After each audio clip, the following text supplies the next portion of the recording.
Hi friends, welcome to home making Mantra.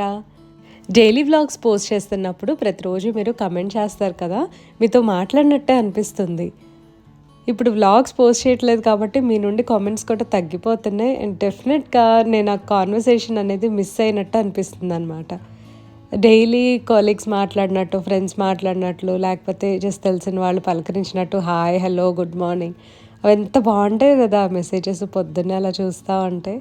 That నాది 8:30 vlogs అవటం వల్ల పొద్దున్నే మంచి పాజిటివిటీ తోటి మీరు విష్ చేస్తుంటే నిజంగా నా డే చాలా బాగుంది అని అనిపించేది. ఇప్పుడైతే డెఫినెట్గా నేను అదంతా మిస్ అవుతున్నాను. రీసెంట్గా పెప్పర్ అండ్ టర్మరిక్ వాటర్ తీసుకుంటా ఉన్నాను కదా, ఇప్పుడు అది వీక్లీ ట్వైస్ తీసుకోవటం ఒక అలవాటు కింద వచ్చేసింది అనమాట. మార్నింగ్ లేవగానే వాటర్ తాగిన ఒక 10-15 మినిట్స్కి ఇది తీసుకోవటం అలవాటు అయిపోయింది. దట్టు వేడి చేస్తుందని చెప్పి వీక్లీ ట్వైస్ మాత్రమే తీసుకుంటున్నా. అవి సైడ్ ఎఫెక్ట్స్ ఉన్నాయా, నాకు ఎఫెక్టివ్గా ఉందనేది నాకు తెలీదు, కానీ ఏదో మంచి జరుగుతుంది అని చెప్పి ఇంకా నమ్మకంతో తీసుకోవడమే. వేరే కషాయాలు అవన్నీ ప్రిపేర్ చేసుకునే కన్నా, అంటే లైక్ ధనియాల కషాయం అని, జీలకర్ర కషాయం, సో ఇలాంటివి చేసుకునే కన్నా ఇది నాకు చాలా ఈజీగా అని కూడా అనిపించింది.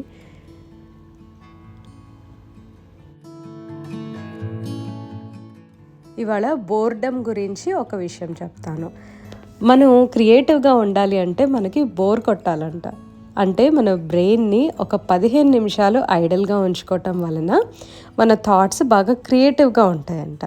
యాక్చువల్లీ ఇది వచ్చేసరికి ఐఐటి బాంబే వాళ్ళు సర్వే పెట్టారా, లేకపోతే లైక్ సోషల్ ఎక్స్పెరిమెంట్ లాగా చేశారో సంహౌ వాళ్ళు దీని గురించి ఒక ఆర్టికల్ రాశారు. మన మైండ్ క్రియేటివ్గా ఉండాలి అని అంటే ఒక 15 మినిట్స్ అయినా బ్రెయిన్ని ఐడల్గా ఉంచుకోవాలంట. సో ఐడల్గా ఉన్నప్పుడు ఏంటి, మనం దేని మీద కాన్సన్ట్రేట్ చేయము, అట్లా జస్ట్ ఖాళీగా కూర్చుంటాం. ఆ టైంలో కొన్ని ఆలోచనలు అనేవి వస్తూ ఉంటాయి. దానివలన క్రియేటివిటీ పెరుగుతుందట. వినడానికి చాలా బాగుంది, కానీ ఈ రోజుల్లో 15 నిమిషాలు మనం ఏం చేస్తాం, వెంటనే సోషల్ మీడియా స్క్రోల్ చేయడం స్టార్ట్ చేస్తాము. ఏదో ఒక న్యూస్ కనిపిస్తుంది, పాజిటివో నెగిటివో ఏదో ఒకటి, ఒక ర్యాండమ్ న్యూస్ చూసుకొని కాసేపు ఒక 5 మినిట్స్ బ్రౌజ్ చేద్దాం అనుకున్నది వెళ్ళిపోతుంది అనమాట. 10 నిమిషాలు 15 నిమిషాలు ఫోన్లో వచ్చిన తర్వాత మనకు అసలు 5 నిమిషాలు కూడా టైం ఉండట్లేదండి. ఇవాళ రాగి దోశల్లోకి కార చట్నీ ప్రిపేర్ చేస్తున్నాను. ఇది చాలా ఈజీ, బాగుంటుంది కూడా. కొద్దిగా ఆయిల్లో జీలకర్ర, ఎండుమిర్చి, టొమాటోస్ అండ్ ఆనియన్స్ వేసుకుంటే ఒక్క వెల్లుల్లిపాయ రెబ్బ వేసుకొని మగ్గించేసి చల్లారిన తర్వాత గ్రైండ్ చేసుకోవాలి. చింతపండు యాడ్ చేయకూడదు. కొద్దిగా ఇంగువ, ఆవాలతోటి తాలింపు పెట్టుకోవటమే. It's that simple. ఇది మెయిన్గా రాగి దోశల్లోకి చాలా బాగుంటుంది. నార్మల్ దోశలో కూడా తినచ్చు. ఇక్కడ తమిళనాడు ఫేమస్ చట్నీ అనమాట. ఇందులో కూడా కొన్ని యాడ్ చేయొచ్చు, మనం కావాలంటే అల్లం వేసుకోవచ్చు, పుదీనా ఆకులు వేసుకోవచ్చు. అట్లా మనకు ఆ టైంలో ఏ ఫ్లేవర్ ఇష్టపడతామో అది యాడ్ చేయొచ్చు. కాకపోతే నేను జస్ట్ సింపుల్గా ప్లెయిన్గా చేసేసాను. ఈ రాగి దోశలకి కోకోనట్ చట్నీ తింటే కొద్దిగా హెవీగా అనిపిస్తుంది, బట్ ఇది వచ్చేసరికి ఏంటంటే టొమాటో చట్నీ కొంచెం డైజెషన్ కూడా బాగుంటుంది అన్న ఫీలింగ్లో ఉంటాం. ఈ కాంబినేషన్ మాత్రం చాలా బాగుంటుందండి. రాగి దోశ వచ్చేసరికి ఒక గ్లాస్ మినపప్పు, ఒక గ్లాస్ బియ్యము, ఒక గ్లాస్ రాగులు వేసాను. మీకు కావాలంటే 2 గ్లాసులు రాగులు కూడా వేసుకోవచ్చు, కానీ దానికన్నా కూడా ఇలా దోశలు బాగా వస్తాయి అని చెప్పి నేను ఇలా అలవాటు చేసుకున్నా. రాగి దోశ పిండి ఫర్మెంటేషన్ అనేది క్లైమాటిక్ కండిషన్స్ మీద డిపెండ్ అవుతుందండి. హ్యూమిడ్ క్లైమేట్స్, హాట్ క్లైమేట్స్లో జస్ట్ 2 to 3 hours వరకు ఫర్మెంట్ చేసేసి ఆ తర్వాత ఫ్రిడ్జ్లో పెట్టేసుకోవచ్చు. అండ్ మన కిచెన్ ఎంత వేడిగా ఉంటుంది, ఎంత చల్లగా ఉంటుంది అనే దాన్ని బట్టి కూడా పిండి పొంగుతుంది. సో మీరు ఒకవేళ కోల్డ్ క్లైమేట్స్లో ఉన్నా సరే వార్మ్ కిచెన్ అనుకోండి, అంటే లైక్ కొంచెం క్లోజ్డ్ కిచెన్స్ ఉంటాయి కదా, అలాంటప్పుడు దీనికి కొద్దిగా ఫర్మెంటింగ్ టైం అది మీరు చెక్ చేసుకోండి. చల్లగా ఉండే ప్లేసెస్లో మాత్రం ఓవర్ నైట్ పెట్టేసుకోవచ్చు. లంచ్కి పన్నీర్ శాండ్విచ్ చేస్తున్నాను. ఈ పన్నీర్ శాండ్విచ్లో వేరే నేను సాస్ కానీ వెజిటబుల్స్ కానీ వేరే ఫ్లేవరింగ్స్ ఏవి ఎక్కువగా యాడ్ చేయకుండా జస్ట్ పన్నీర్లో ఉన్న మసాలాస్తోనే ఫ్లేవర్స్ అన్నీ బ్యాలెన్స్ చేయాలి. సో మనం ఏమేమి యాడ్ చేస్తున్నాం అనే దాన్ని బట్టి టేస్ట్ డెఫినెట్గా వేరీ అవుతుంది. అండ్ ఆబ్వియస్లీ మెయినేజ్ లేకపోతే హంగ్ కర్డ్తో చేసే శాండ్విచ్ స్ప్రెడ్ వీటి వలన టేస్ట్ ఎన్హాన్స్ అవుతుంది. గ్రీన్ చట్నీ, రెడ్ చట్నీ, లేకపోతే టొమాటో కెచప్ ఇలా ఏదన్నా యాడ్ చేసుకోవచ్చు అనమాట బ్రెడ్ స్లైస్ మీద. బట్ ఇవాళ నాకు అది ఎక్కువ టైం లేక నేను ఏం చేశానంటే పన్నీర్ని కొద్దిగా ఇట్లా మ్యాష్ చేసేసి అందులో ఉప్పు, కారం, పసుపు, కొద్దిగా పావుబాజీ మసాలా, షాహీ పన్నీర్ మసాలా ఇలాంటివన్నీ వేసేసి లైక్ మనకు కావాల్సిన ఫ్లేవర్స్ అనమాట పన్నీర్కి కలిపేసి కొద్దిగా అల్లం వెల్లుల్లి పేస్ట్ వేసుకొని ఫ్రై చేసేసా. ఇది వచ్చేసరికి డ్రైగా ఉండకూడదు. డ్రైగా ఉంటే మళ్ళీ శాండ్విచ్ నుంచి బయటకు వచ్చేస్తుంది. లాస్ట్లో కొద్దిగా కసూరి మేతి యాడ్ చేసేసి కలిపేయటమే. కసూరి మేతి టేస్ట్ని చాలా ఎన్హాన్స్ చేస్తుంది నార్త్ ఇండియన్ డిషెస్, లేకపోతే కొంచెం ఆ టేస్ట్లో ఉండే డిషెస్ ఏదైనా సరే కసూరి మేతి వేయగానే ఒక విధమైన ఎర్తీ ఫ్లేవర్ వస్తుంది అనమాట. ఆ స్మెల్, టేస్ట్ చాలా బాగుంటుంది. కొత్తిమీర కూడా యాడ్ చేసుకోవచ్చు. ఇది హోల్ వీట్ బ్రెడ్ అండి. రైటర్స్ క్యాఫేలో తీసుకొచ్చారనమాట మా హస్బెండ్. యాక్చువల్లీ తన ఆఫీస్కి మధ్య వెళ్ళారు. సో వెళ్ళినప్పుడల్లా ఇట్లా ఏదో ఒకటి తెస్తూ ఉంటారనమాట. యూజువల్గా ఏదో ఒకటి శాండ్విచ్ స్ప్రెడ్ అది యాడ్ చేస్తూ ఉంటాను. ఎందుకో ఇవాళ అసలు ఏది యాడ్ చేయబుద్ది కాల. అండ్ ఫాస్ట్గా చేసేద్దాము అని చెప్పి జస్ట్ ఈ పన్నీర్ వరకు ఇట్లా పెట్టేసి క్లోజ్ చేసి టోస్ట్ చేసేస్తా. టోస్ట్ చేసేటప్పుడు మాత్రము కొద్దిగా నెయ్యి కానీ బటర్ కానీ వేయండి, అవి బాగుంటాయి. ఒకవేళ శాండ్విచ్ మరి బ్లాండ్గా ఉంటుందంటే మనం ఏం చేయొచ్చు, కొద్దిగా బటర్, గార్లిక్ పౌడర్ అమ్ముతారు కదా బయట, లేదంటే మన ఇంట్లో గార్లికే కొద్దిగా క్రష్ చేసో లేకపోతే చిన్న చిన్న పీసెస్ కట్ చేసి కొంచెం ఆ బటర్ మీద వేసేసి ఆరిగానో ఇవన్నీ స్ప్రింకిల్ చేసి బ్రెడ్ పెట్టేసి టోస్ట్ చేయొచ్చు.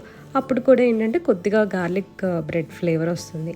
ఎందుకంటే ఇప్పుడు ఈ ఫ్లేవర్ సంగతి చెప్తున్నాను, ఎటు లోపల మనవి మెయినేస్ కానీ సాస్ కానీ అంటే లైక్ తందూరి స్ప్రెడ్ ఇలాంటివి ఉంటున్నాయి కదా, అవి యాడ్ చేయలేదు కాబట్టి బ్రెడ్ మీద బటర్ తోటి ఫ్లేవర్ ఎన్హాన్స్ చేయొచ్చు అనమాట. లైక్ గార్లిక్ బటర్ లాగా ఉంటుంది. మా హస్బెండ్ కూడా ఆఫీస్కి వెళ్ళారండి. తనకు కొంచెం పని ఉంటే అప్పుడప్పుడు వెళ్ళొస్తూ ఉన్నారు. మోస్ట్లీ వర్క్ ఫ్రమ్ హోమే చేస్తున్నారు. ఇంట్లో మొక్కల పని చేసుకుంటున్నా, ఏదైనా సరే ఫర్టిలైజర్ ఇద్దాము అని చెప్పి ఆర్గానిక్ ఫర్టిలైజర్ తెప్పించాను. అండ్ కొంచెం మట్టి కూడా వేస్తే బాగుంటుంది కదా అని సాయిల్ కూడా ఆర్డర్ చేసుకున్నా. ఇలా ఇన్స్టెంట్గా అప్పటికప్పుడు కావాలి అని అంటే ఒకవేళ బయటకు వెళ్తే నేను నర్సరీలో తెచ్చేసుకుంటా, లేదంటే కనుక ఈ బిగ్ బాస్కెట్, జెప్టో ఇలాంటి యాప్స్ ఉంటాయి కదా, వెంటనే మనకి తెచ్చేస్తారు. ఇవి అమెజాన్లో కూడా దొరుకుతాయి. ఏదైనా సరే ఫర్టిలైజర్ యాడ్ చేసేటప్పుడు పైన ఒక లేయర్ ఆఫ్ సాయిల్ మనం కొంచెం తవ్వాలన్నమాట. అదంతా తీసేసి అప్పుడు ఫర్టిలైజర్ వేసి ఒకసారి కలిపేస్తే బాగా అబ్జార్బ్ చేసుకుంటుంది.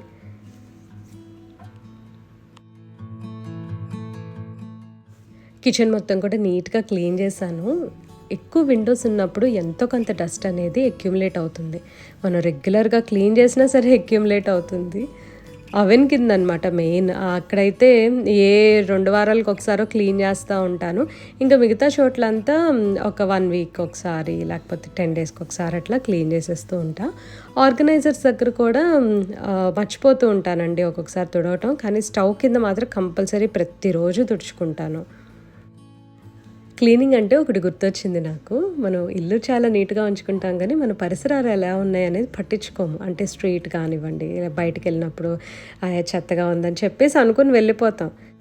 మొన్న ఇన్స్టాలో చూసాను అనమాట. ఒక స్కాట్లాండ్ అతను వచ్చి ఈ డర్టీగా ఉన్న స్ట్రీట్స్ ఇవన్నీ కూడా నేను ఇక్కడ ఉంటున్నాను కాబట్టి నేను క్లీన్ చేస్తానని, ఏ సిటీయో గుర్తులేదు, హీ స్టార్టెడ్ క్లీనింగ్. తన్ని చూసి నేబర్హుడ్లో వాళ్ళందరూ కూడా వచ్చి తలా ఒక చేసి చక్కగా క్లీన్ చేస్తూ ఉన్నారు. ది ఫార్మ్డ్ ఏ టీమ్ అనమాట. సో బాగా అనిపించింది. అట్ ద సేమ్ టైం కొంచెం బ్యాడ్గా కూడా అనిపించింది అనమాట. అరే ఒక్కళ్ళు వచ్చి మనకి చెప్పాల్సిన స్టేజ్ వచ్చిందా అని. సో అలా కాకుండా మనం కూడా ఏంటంటే మన సందు వరకు మనం నీట్గా ఉంచుకోవడానికి ట్రై చేస్తే మనల్ని చూసి ఇంకొకళ్ళు అలా ఉంటారు అని అనుకుంటున్నా. ఇవి అన్ని ప్లేసెస్లో కాదు, ఏ ప్లేస్ అయితే డర్టీగా ఉందో అవి కొంచెం మెయింటైన్ చేసుకుంటే మనకు కూడా చాలా మంచిది కదా.